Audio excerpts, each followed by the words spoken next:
I think we'll go ahead and get started with roll call. I think there are a few members that are making their way here, but we can catch up with them after. Representative Angelos? Here. Representative Burkhart is here. Representative Byron? Here. Representative Larson? Is excused. Thank you. Representative Singh? Here. Representative Storer? Here. Vice Chairman Western? Sorry. You moved. Representative Winter? Madam Chairman Newsom? Thank you. Okay, we are on House Bill 171. I believe in our last meeting that we ended that with public comment. And so we are back on the bill. Representative Byron, if you would like to if you have any other information for us.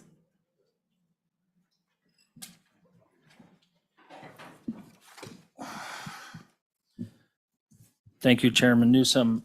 As the committee rolls in for lunch, an amendment is getting passed out.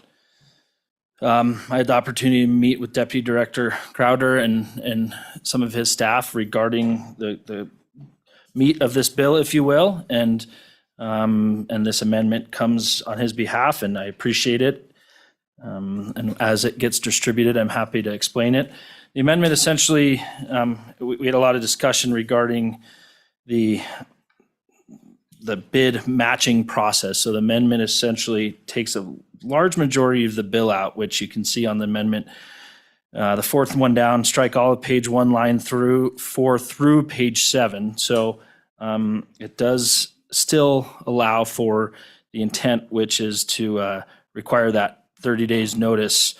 And you can read it on in all that red on your amendment, 30 days notice for prior to the request for proposal for the leasing of industrial, commercial, residential, and recreational purposes on these state lands. So I stand for questions. I know it takes a lot of that bill away, but I think the important part is to kind of look at the beginning of the bill, the first page, and then hop all the way to page 8, where it adds in the language that the bill intent had.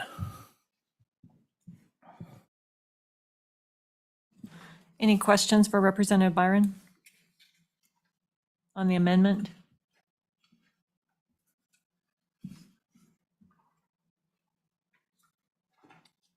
Seeing none, I guess we will proceed.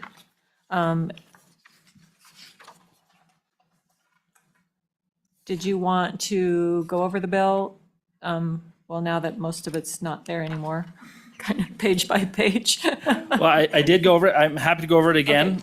You know, it does do its intent, which if let's just start on, I can do it really quick. I know Okay. we want to get through Yeah. some more bills. So Chairman, if that's your pleasure, I'm happy to. That'd be great, thank you. Yeah, so back to line 1, it does just clean it up and strikes the local opportunities, which had to do with, this is above the title there, which had to do with the question that was discussed heavily in our last meeting about the bid matching, so it strikes that.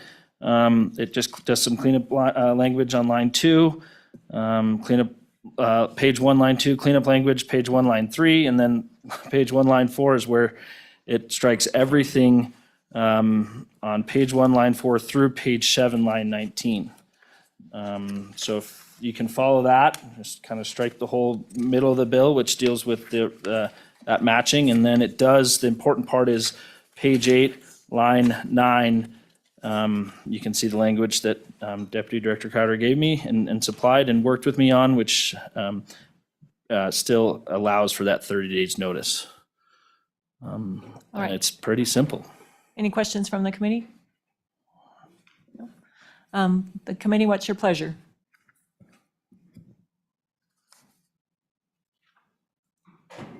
Anyone interested in moving the bill? Moved by Storer, second? Second. Seconded by Singh.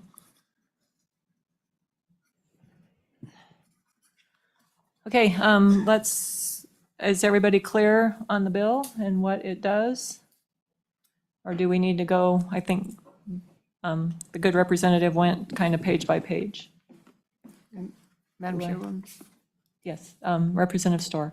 Thank you, Madam Chair. I just want to confirm, Representative Byron, that the lines, page 8, from the line middle of 6, 36-5-118 turns to 3-5-117, and then the rest of the line, the rest of that sentence is still in the bill through line 9, and then the insertion comes after that. Just want to make sure I'm reading this correctly. That's correct, and I did just spend some time in the Green Book, excuse me, Madam Chairman. Yeah. Yeah, Representative Byron. Storer, I did just spend some time in the Green Book, and there were a couple great options to get the intent of this bill into language, and there's another bill currently, but this was the easiest way to do it, and it does then fall under 36-5-117, so. A follow-up? No, thank you. Okay, that's great. All right. I guess I'm feeling that the committee might want to vote. Oh, Representative Burkhart. Madam Chair, one quick question. So with all of these changes, what does this do now? Madam Chair. Representative Byron. Thank you, Representative Burkhart. The intent of the bill was always to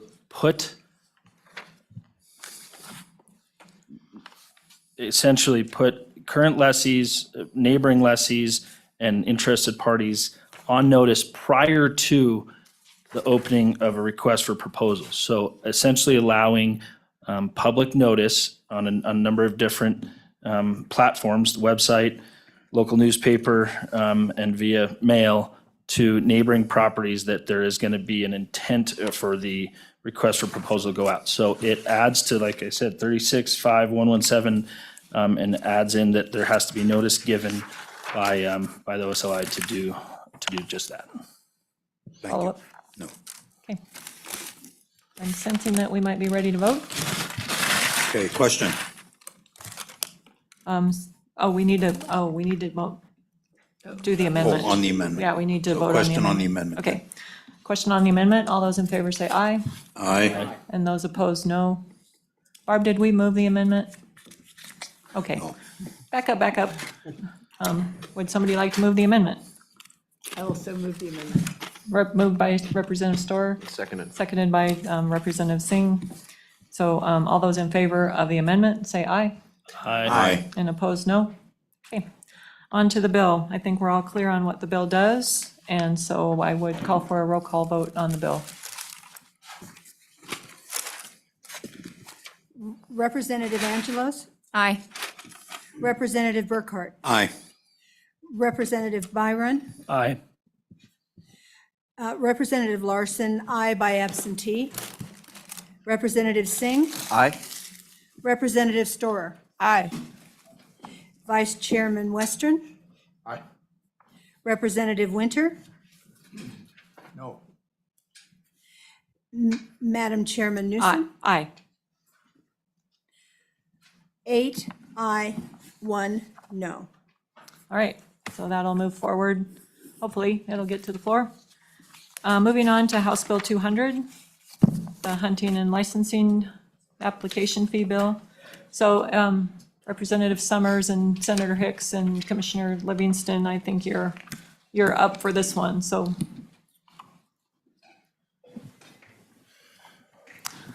So whichever one of you wants to kick this off, that'd be great. I think I've been voluntold. Thank you, Madam Chair, members of the committee. Sorry for your recent troubles, Madam Chair. Glad to see you back here. I'm Lee Livingston, a county commissioner from Park County. Also was a member of the Governor's Wyoming Wildlife Task Force.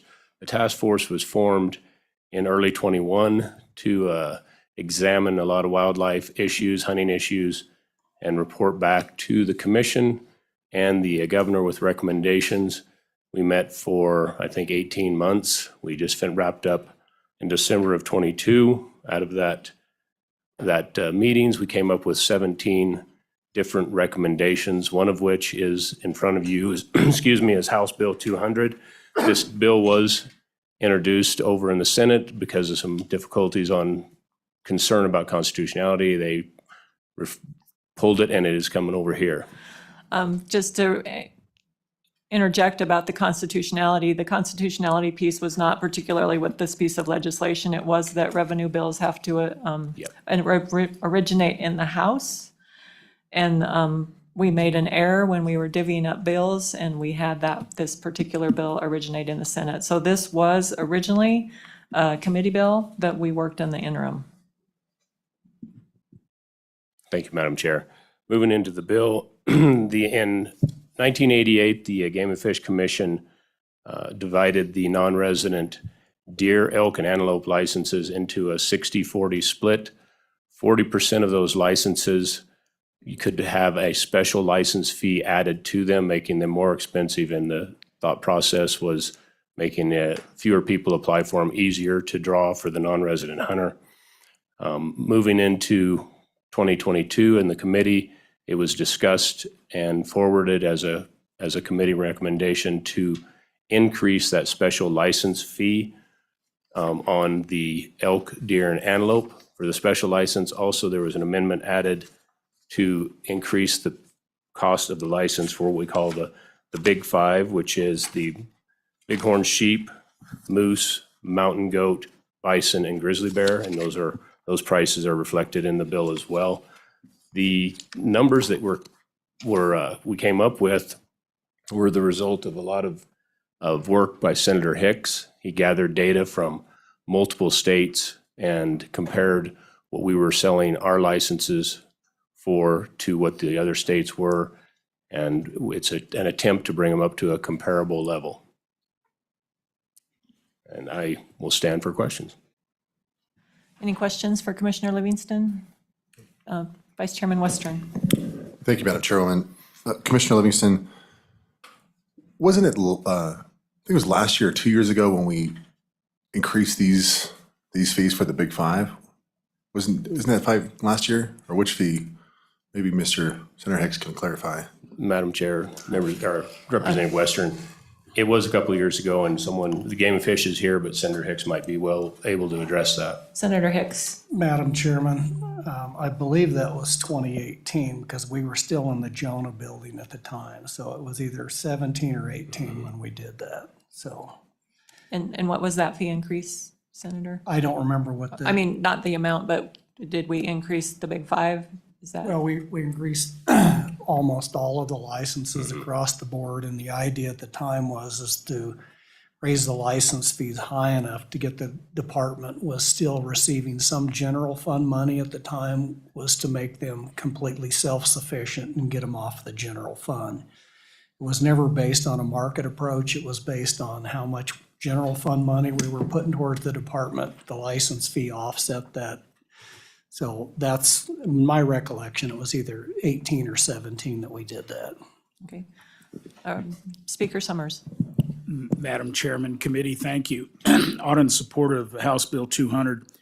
I think what maybe the good majority whip is thinking of was the bill that also came out of the Wildlife Task Force, which was on the Big Five, went from a variety of things, but basically 80-20 to 90-10 as far as out-of-state to in-state licenses, as well as once in a lifetime on I think it was bull moose and bighorn sheep.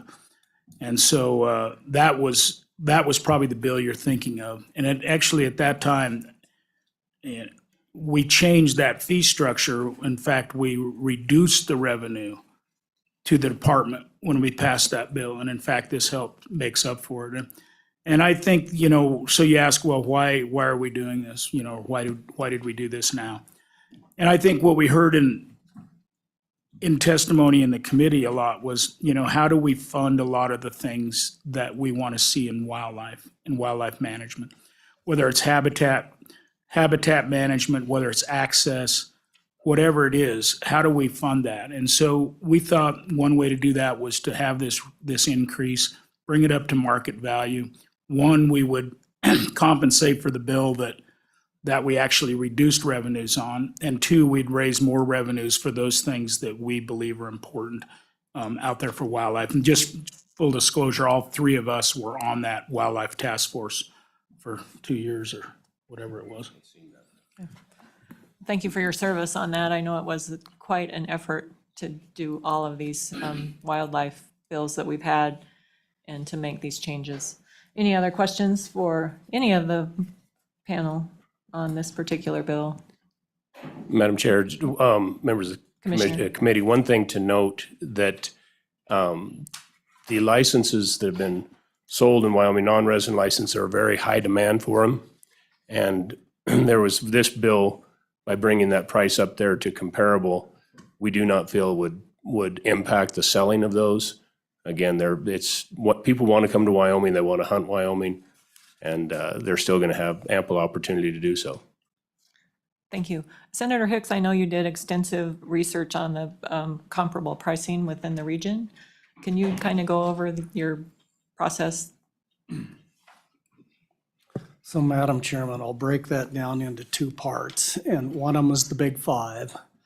And so that analysis looked at every state in the United States that, say, did moose permits. Maine, New Hampshire, Vermont, all issue non-resident moose permits, Wyoming, Idaho, Utah, Washington. And so we looked at that and we said, took all of those state prices. And when you have to calculate the actual prices, sometimes some states do a license before you can apply for a tag, and then you have conservation tags. So we looked at the total cost, because some states charge $160 just for a license before you can even apply.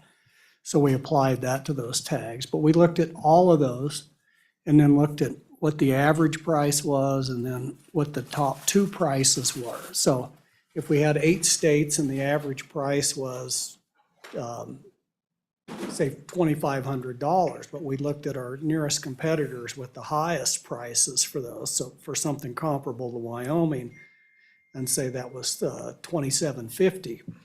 That's where we picked that price, is to make Wyoming's comparable to the top of the market, because we've got world-class wildlife. So that's how we went about doing that for the Big Five, is it's strictly based on a market analysis of what that license is worth on the free market and what non-residents are willing to pay for it. For the elk, deer, and antelope, because we do have a special and a regular price, we again looked at what the top of the market was, and then we made a differential shift. And when I talk about the differential shift, we increased those high-price licenses and we left those low-price licenses exactly where they're at. So if you take that average non-resident price, it's going to move it back up to what the top. Now, some of our non-resident prices are now the top of all the states, but you have to take into consideration, it's only 40% of those non-resident elk, deer, and antelope licenses. 60% are now below the regional average. So the average of the two is going to put us right towards the top. So the idea behind doing that, Madam Chairman and members of the committee, is we have a number of people that are willing to pay that much more. And by doing that, we can continue to provide low-cost licenses for those people that don't have that ability to come to Wyoming and hunt. And so for the working family, the guy that wants to bring his 2 sons out here, he can still apply for that lower price license for elk, deer, and antelope. So it's really the best of both worlds, as we have a constituency that's willing to pay a lot more for these licenses. And the ability, when we do that, then that keeps our resident license fees low. It keeps those other 60% of those non-resident licenses low. And so I really think we hit a sweet spot there and accomplished many of the objectives we tried to do. So I hope that answers your question, Madam Chairman. Thank you, Senator. Representative Western. Thank you, Madam Chairwoman. Senator Hicks, I thought as part of the 90-10 package, part of the understanding was that that when that allocation got adjusted, that the fee increase would be concomitant with the revenue needs of the department, so they would be revenue neutral. But earlier in your testimony, did I hear you correctly when you said that they're actually losing out on money right now, the way that's kind of has shaken out, or Speaker Summers. Mr. Chairman, that's my recollection of the bill. We didn't have a fee increase in that bill. And so in that other bill. Representative, follow-up? We talked about it in the task force, but we never brought a fee increase to that bill.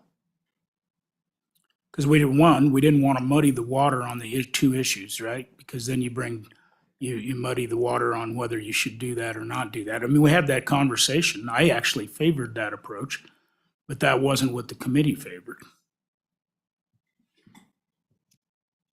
Okay. Representative Burkhart. Thank you, Madam Chairwoman.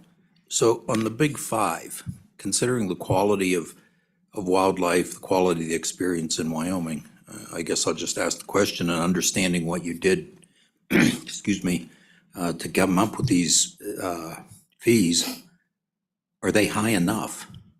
I've looked at hunting in other states, and if you want to go after a sheep, you're going to pay for it. So is 3,000 on a bighorn sheep for a once-in-a-lifetime hunt high enough? And for the other big five? Senator Hicks.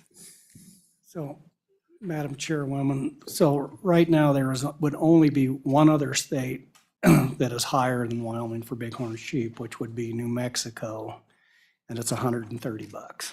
So similarly, if you look at Idaho, Montana, Utah, for moose, we're up there at the top.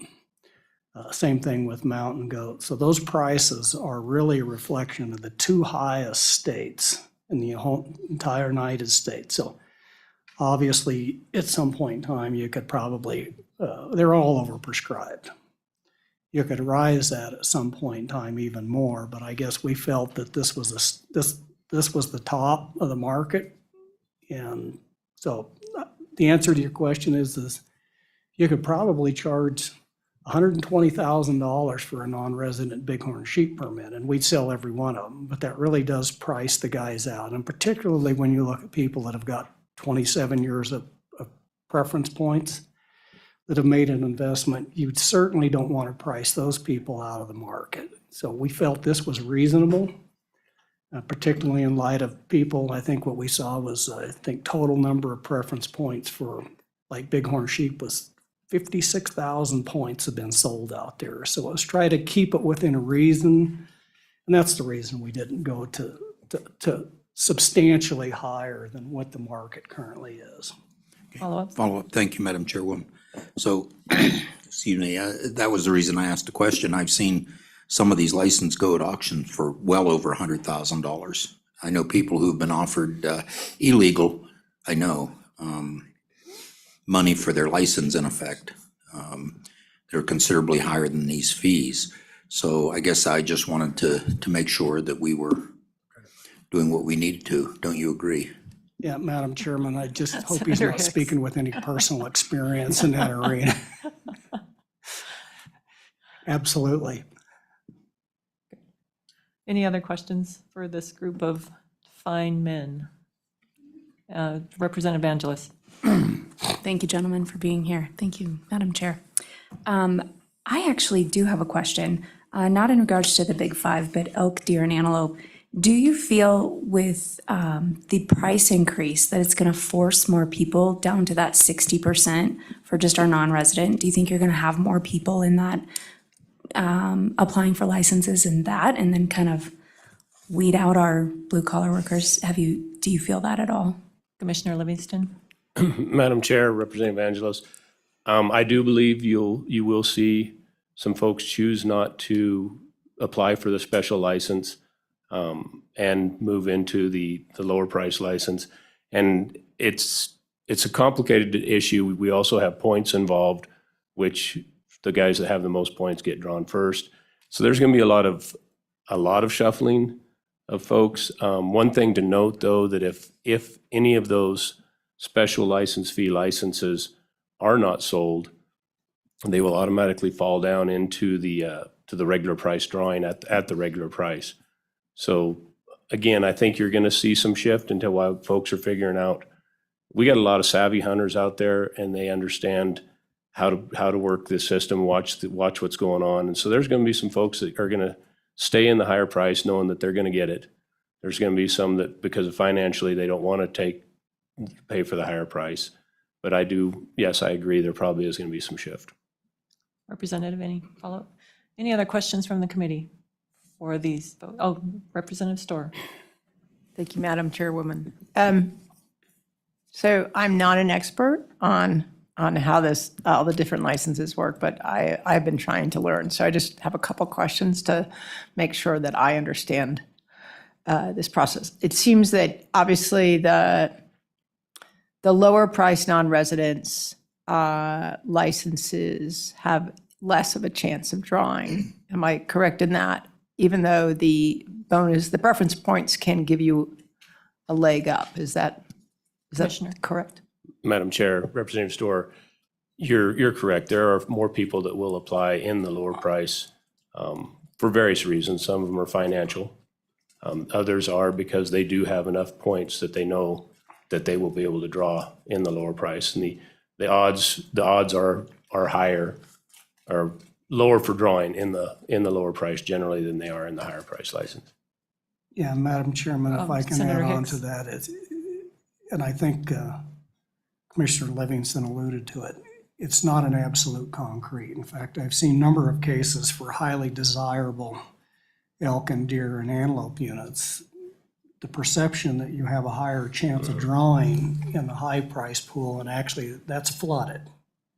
And the low price pool was actually easier to draw, which tells me right there that there's not enough differential there because there's enough people that are willing that and so you see that in those really highly desirable elk, deer, and to a lesser extent. So sometimes you'll see that and you'll say, well, and I personally have had non-resident friends, I said, apply for the low price pool, you got a better chance of drawing. So it really comes down to a unit by unit, hunt by hunt, based on the quality of that unit. So there's just no standard answer. It's yes, it's going to be easier, or no, but that was the original intent of having the difference between that license pool to begin with, was to give those people that have the financial ability to participate. But what we've seen is that's pretty well, at the current price structure, that's pretty well leveled out.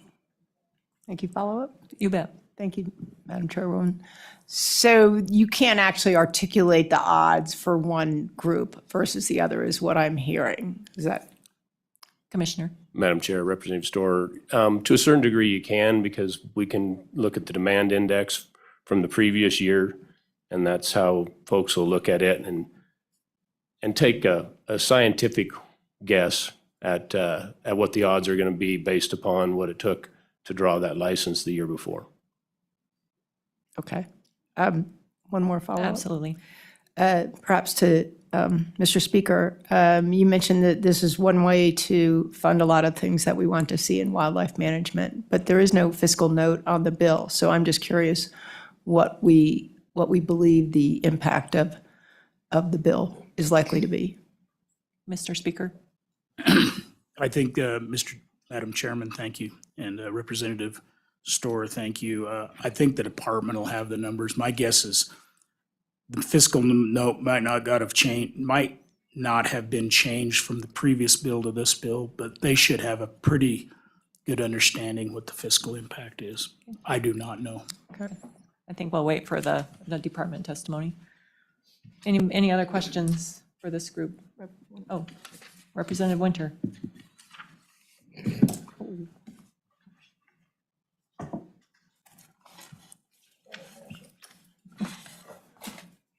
Okay.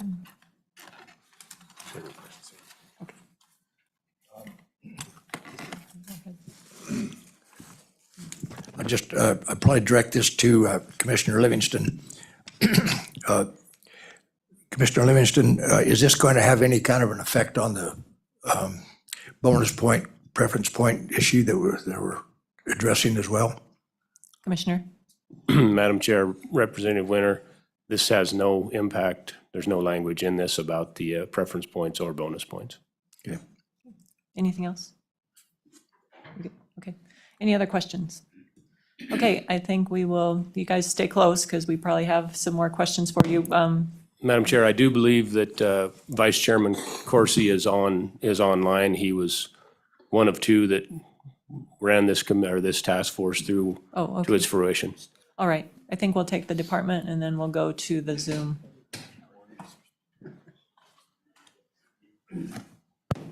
Good morning, Director. If you would Good introduce morning. yourself and your staff, that would be great. Yes, good morning, Madam Chair, and as Commissioner Livingston stated, it's nice to have you back on the committee, and I'm glad to see your smiling face here. Members of the committee, Brian Nesvik, Director, Wyoming Game and Fish. I have with me here today Chief of our Fiscal Division, Greg Phipps, to my left, and also our Licensed Program Manager, Jennifer Doring, here sitting to my right. She's the brains that can answer a lot of the really complicated licensing questions, but I can be pretty darn brief, Madam Chair. The gentleman that sat before you from the task force here before provided a very good overview of this bill. I know this committee has not been briefed on the extensive work that the task force did. Just a couple more points with that group. They, over 18 months, and I believe it ended up being 15 or 16 meetings, had, one of the primary goals of all of the members of the task force, including the 4 legislative members, which were the Speaker, President Driscoll, Senator Hicks, and then also the former chair of this committee, Jamie Flitner. One of their primary goals was that there was robust public involvement in the process. And so the task force went out of their way to, all the meetings were offered virtually, in person, and they also went out and did outreach in local communities around Wyoming and did town halls, if you will, with local communities and including yourself, Madam Chair. I know in Cody here recently, you convened a town hall to get local perspective. So there has been, in all of the recommendations that come forward from the task force, there's been some pretty significant public involvement in those recommendations.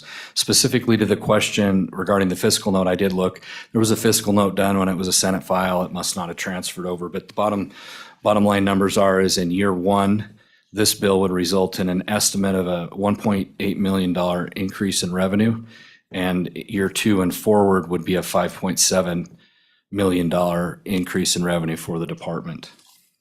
And I think with that, Madam Chair, I will stop and stand for any questions. Any questions for the director? Seeing none, I guess you did such a great job. I think the speakers before me did a very good job. Okay.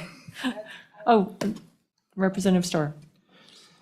Thank you, Madam Chairwoman. Director Nesvik. I've served on enough task force to know that sometimes there's a lot of give and take in the process as well. So I just want to help, I'd like to hear from you how to think about this, this recommendation that came out and put it in the context of the rest of the recommendations that the task force came out with at the end.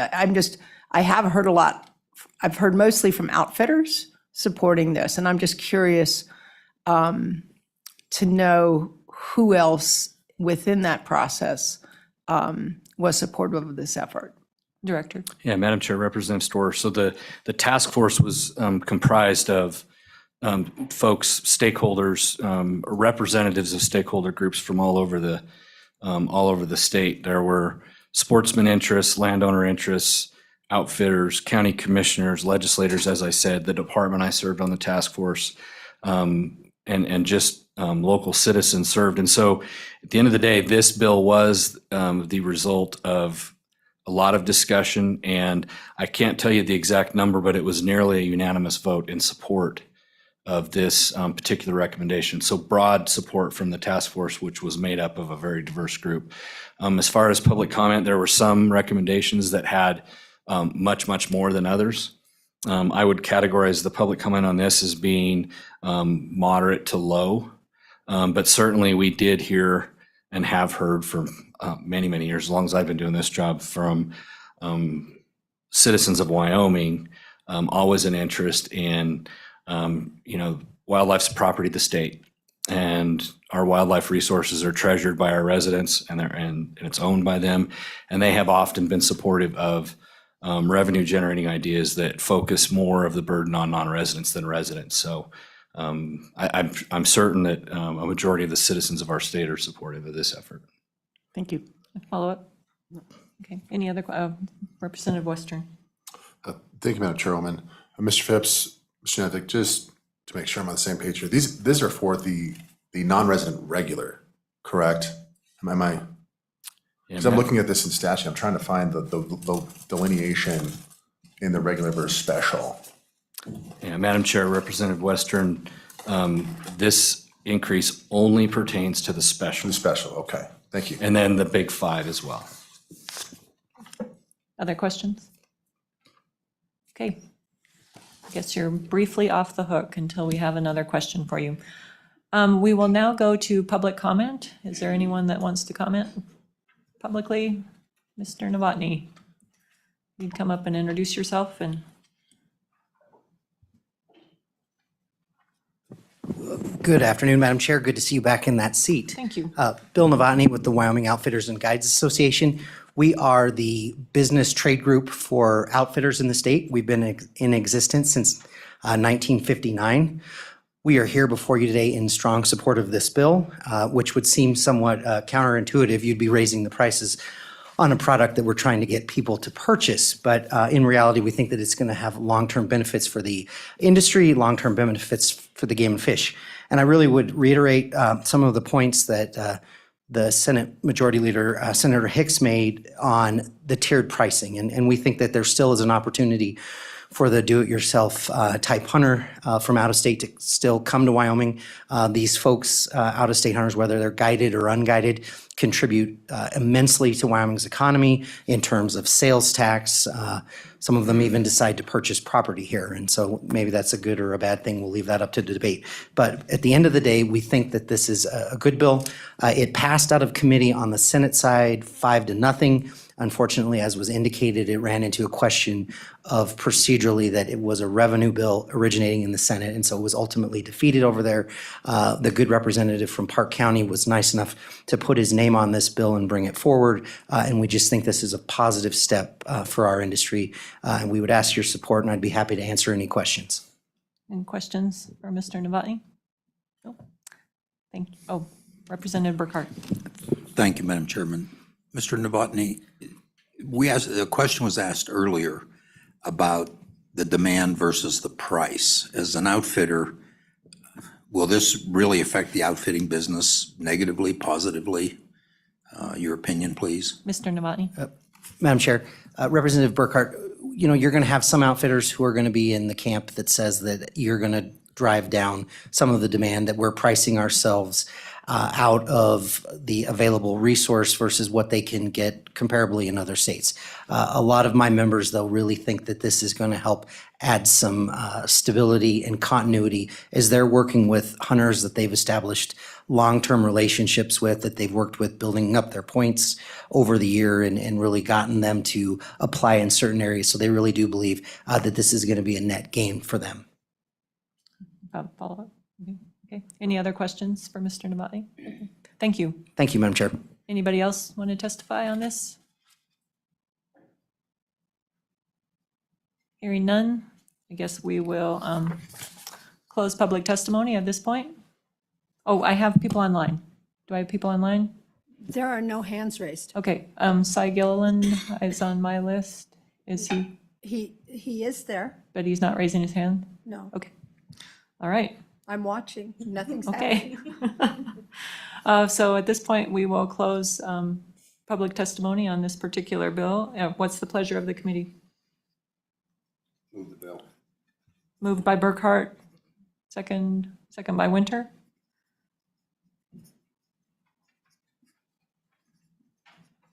Okay, I guess we can go page by page on this.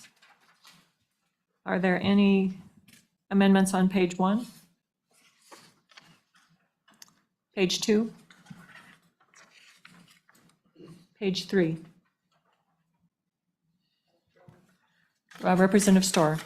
Not an amendment, but just if there's any other clarification on how you came up with the numbers in particular. Obviously, some are going up a higher percentage than others. And just whether we took into account like the number of elk we have or other factors. I'm just curious how we arrived at these numbers, besides looking at comparative states.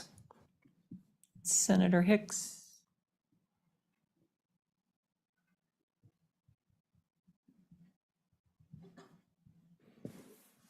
Madam Chairman, I think for the most part, that was the primary driver, but we also know, when you go look at, the department keeps what they call a demand index on their website. So the demand for those licenses, the number of hunters that apply every year. So you can go in there and you say, if there's a non-resident quota of 20 elk licenses and you got 150 applicants, that's the demand. It's 5 or 6 times overprescribed. And so when you look at that, that also says that this price differential, not only is it the demand for those high prices is sometimes 4 or 5 times more than what the license fee is, the demand is there. So even if we bring these up to that highest state average, it's for those really highly coveted ones, the demand is there. So it's kind of a twofold test, is what's the market value, but also what's the demand for that market value. So I hope that answers the question, Madam Chairman. Representative Storer. Is that, okay. All right, thank you, Senator. So we were on page 3. Representative Winter. Yes, thank you, Madam Chairman. I just wanted to address the committee with my thoughts on this. With the experience I've had, I think the task force has done a bang-up job on figuring this out. And it was, in my estimation, it was time to make a change and increase these fees because there is a great demand out there. So, thank you. Thank you, Representative. Any other comments on page 3? Moving to, Representative Angelos. I think, I mean, obviously you guys put a lot of work into this, and I understand there's definitely a demand for those licenses. I guess my question is, why didn't we start at like a 20 or 25% increase and then maybe move it up, kind of break it up, in subsequent years? Was that ever discussed? Senator Hicks.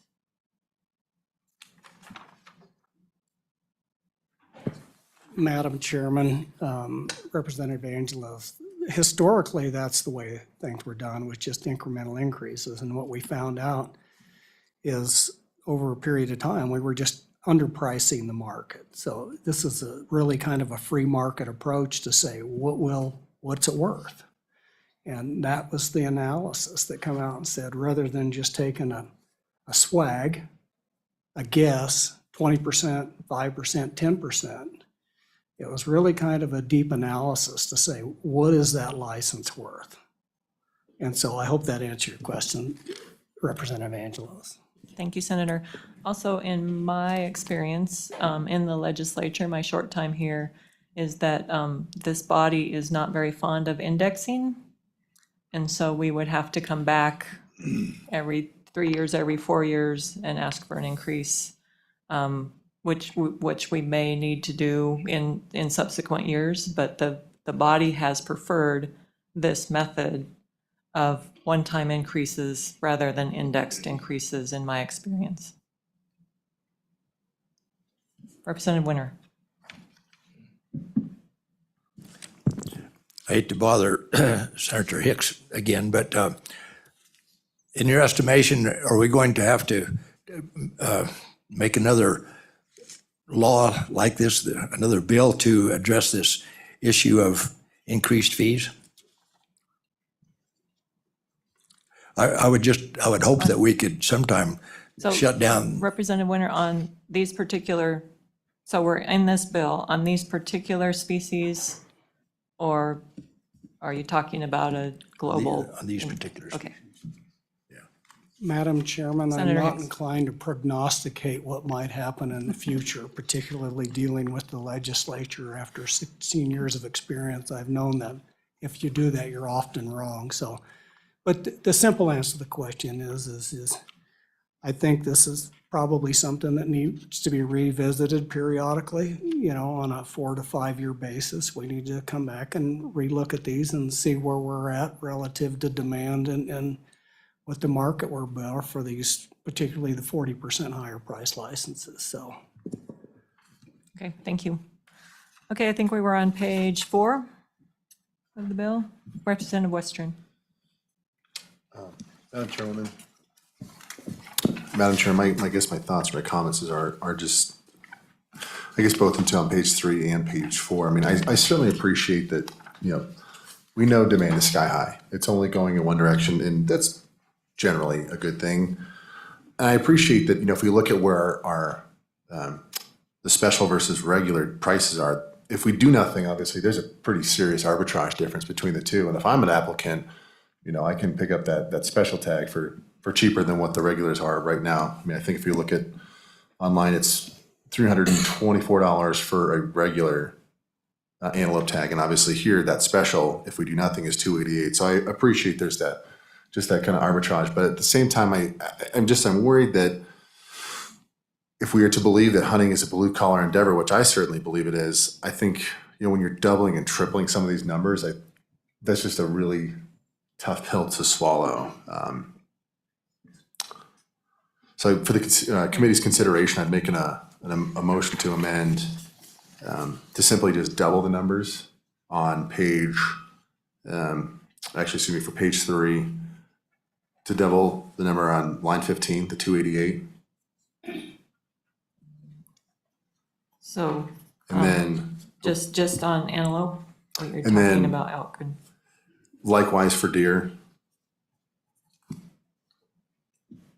And then only do 50% for elk on So line you 7. have your magic calculator to tell us what those numbers are? 288.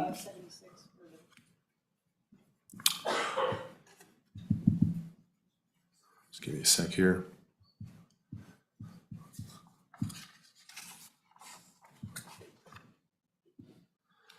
So for line 7, that would be 864.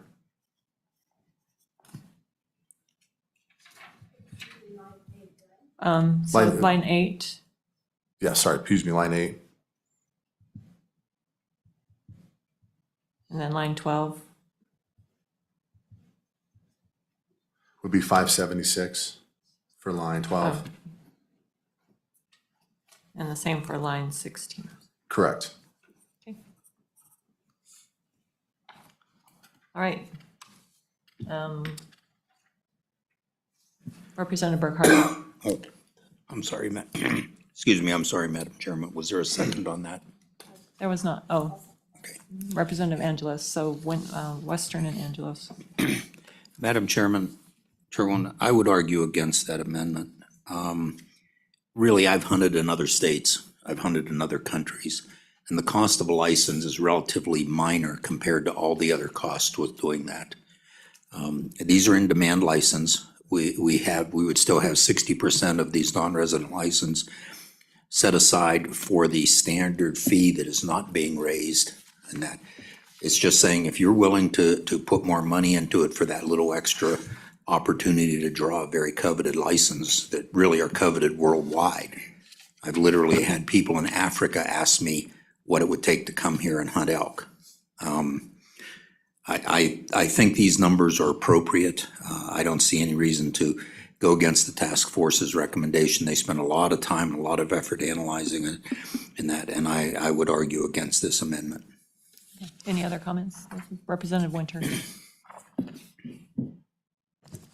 Yes, thank you, Madam Chairman. I'd have to agree with Representative Burkhart. This is a market-driven decision, and it's the people that do buy that special license, they're going to come to Wyoming and book with an outfitter. And so I see no reason to object to what the figures that the task force came up with. I think it's appropriate, and especially at this time. It's been quite a while since anything was done. And so I think, I couldn't support that amendment. Any other comments?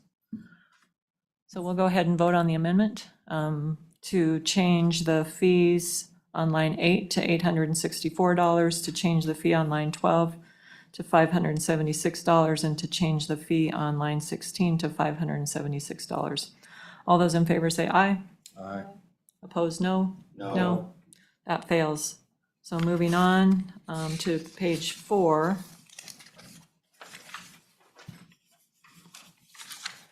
Any changes on page 4?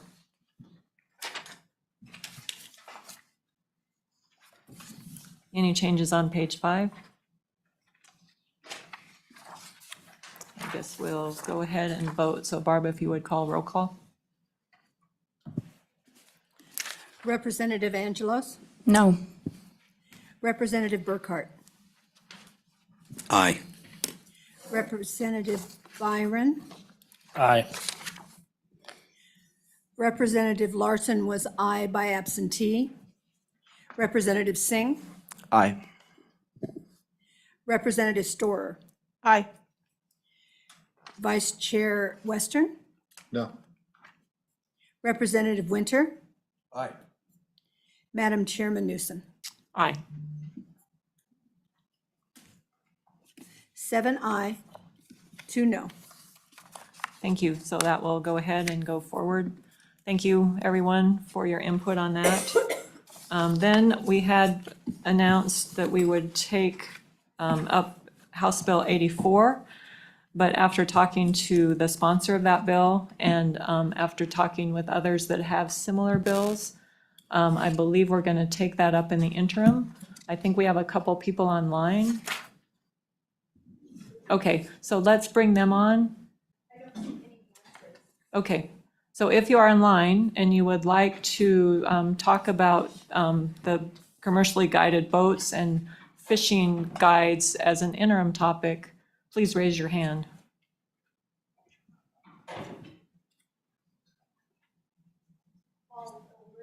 Okay, if you can bring him in. Okay.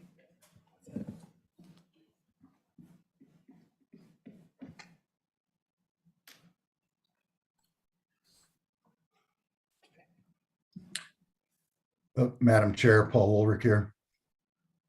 Thank you, Paul. Did you hear my dissertation about taking this topic to the interim? Madam Chair, Vice Chair Western, I did, very supportive of that. For the record, Paul Ulrich, seasonal guide over in Pinedale. Clearly, a lot of work needs to be done on the commercial fishing side of things. With the 3 bills that we've seen, it makes all the sense to take this up in interim, get it right, get a tremendous amount of input from the guide services, and make sure we're protecting our fisheries and our quality of experience for our resident and non-resident guests. Any questions for Mr. Ulrich? Thank you, Paul, for joining us. Thank you, Madam Chair. Okay. Mr. Jackson, if you can join us.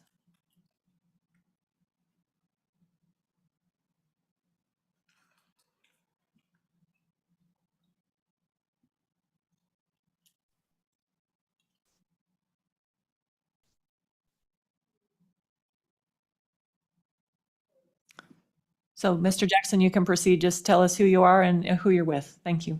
Thank you very much. My name is Blake Jackson. I'm with the Ugly Bug Fly Shop here in Casper, Wyoming. And Paul basically stole the words right out of my mouth. I'm right there with him. I would love to see this discussed further. It's a very large topic. Affects a lot of different arenas as far as our fisheries, and not saying it's not the right move going forward, but there needs to be a fair bit of research done before we approach it. Thank you. Thank you. Any questions? Thank you for your testimony. Appreciate it. Madam Chair, Cy Gilliland would like to. Yeah, if you bring Cy on, that'd be great.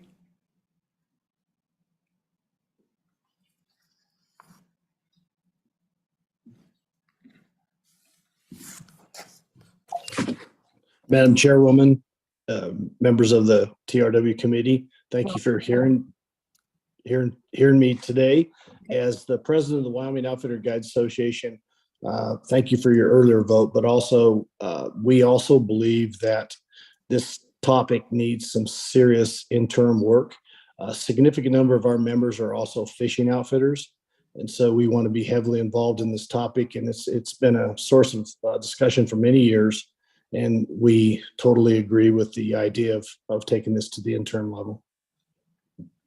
Great. Thank you for your comment. Representative Western has a question for you. Thank you, Chairman Newsom. How many of your members also have guiding services, angling services? I would say it's probably pretty safely 50%. Follow up? You're good. Okay. Thank you. Any other comments, Mr. Gilliland? No, thank you. Okay, thank you for your testimony. Appreciate it. Director Nesvik, do you want to, I know this is kind of impromptu, but could you guide us through what an interim topic process might look like? Absolutely, Madam Chair. I think that the department has collected a lot of information over this last couple of years, actual out on the ground data on use in different bodies of water and drainages around the state. We have our field personnel have done some really good work on doing some biological sampling to try to evaluate biological impacts, if any, related to the commercial use as well as just increased angler use. And so I think a potential path forward here, there certainly is, the department has heard it from all over the state. There's some concern with at least the quality of experience with regards to angling on rivers more than anything. And so I think, the department could start out with a presentation of a lot of this information that we've collected. I think it would be really important to involve the Board of Outfitters, not the Wyoming Outfitters and Guides Association, but the State Board of Outfitters. Can you describe the difference? Sure. So the Wyoming Outfitters and Guides Association is simply a trade association that's made up of outfitters around the state who voluntarily agree to be members of the organization. The Board of Outfitters is a board that's charged with overseeing the permitting and outfitting industry in the state. It's a board appointed by the governor. And they have an enforcement officer that's assigned to the board, and they do the administration of the permits. They receive complaints. They deal with area of authorization for where outfitters are authorized to operate. And so, yeah, one's definitely a governmental executive branch board, and the other is a trade association. But I think having, the Board of Outfitters and the department present some information from the executive branch on data that we have, information that we have now, obviously involving the public, the trade associations, folks like Mr. Ulrich, and some public comment, and proceed from there into some different options. The department can certainly help with different options to address the concerns that we hear from the public and that we hear from the bringer. I know that Speaker Summers has been concerned and hearing from his constituents for many years on this topic, as have other legislators from around the state. I think just like any other interim topic, we can see if that bears any kind of fruit as far as a solution that everybody can live with that could transform into some type of a bill for next session. Any other comments on this as an interim topic or questions? Thank you. So I guess we are ahead of schedule, and I wondered if we might want to discuss other interim topics that have come to people's minds as we've been going through these bills. I need to apologize. I thought that we had bills to take up the whole time, but I didn't notice those other bills. So does anyone have any other interim topics that they thought might be good? Representative Angeles. Yes, I can't remember the bill number, but we heard it, I believe it was last week, from Representative Banks on the painted posts. I would like to see that maybe come back and it wasn't a bad bill, it just needed some tightening up, and I think maybe just some more work on that in the interim would be good. Well, maybe the larger topic of trespass. Yeah, absolutely. Might be a good topic for us. Any other ideas? Don't we usually wait till the end? We do, but we have time now. Chairman, Or we can just go back to the floor.